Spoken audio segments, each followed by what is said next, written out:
Our memory is central to who we are. It represents our record of our life. It's the store of all of our experiences and all of our knowledge and the skills we've gained over a lifetime. All of our everyday activities depend on memory, whether it's recognizing people and places, remembering people's names, knowing what things are called, for example, this plant, and remembering to go to an appointment. It could be working out the plan for the day, or just going through the steps in a routine task like making breakfast. When we talk about dementia, including Alzheimer's disease, most people realize this is something that greatly affects a person's memory over time.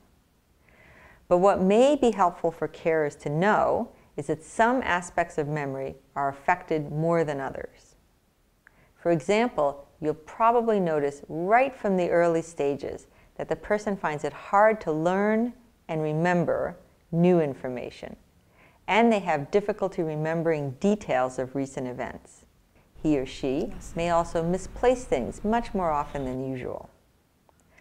Other things that become increasingly difficult over time include retrieving words and names from memory, holding information in the mind for anything more than a very short time, and keeping track of tasks, for example, like making a sandwich, by remembering the order of the steps and also which ones have already been done. However, some types of memory are generally more resilient even as the dementia progresses. For example, people's memory for well-learned facts often continues well into the middle stages of the disease, as does their memory for more remote events, for example, their childhood and early adulthood. And then even in the later stages of the disease, people may still respond to personally relevant information, even if they're not able to express it in words. Another form of memory that can be relatively well preserved throughout is the memory for everyday skills and habits. It's those things that have become automatic as a result of being repeated many, many times. And given plenty of practice, it's possible for the new habits to be acquired as well.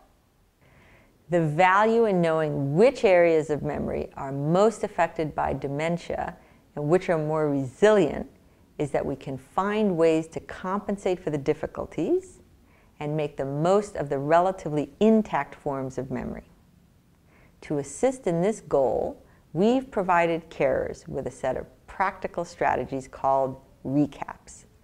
This is to help support memory in people with dementia so that they can stay involved in everyday tasks and activities for as long as possible.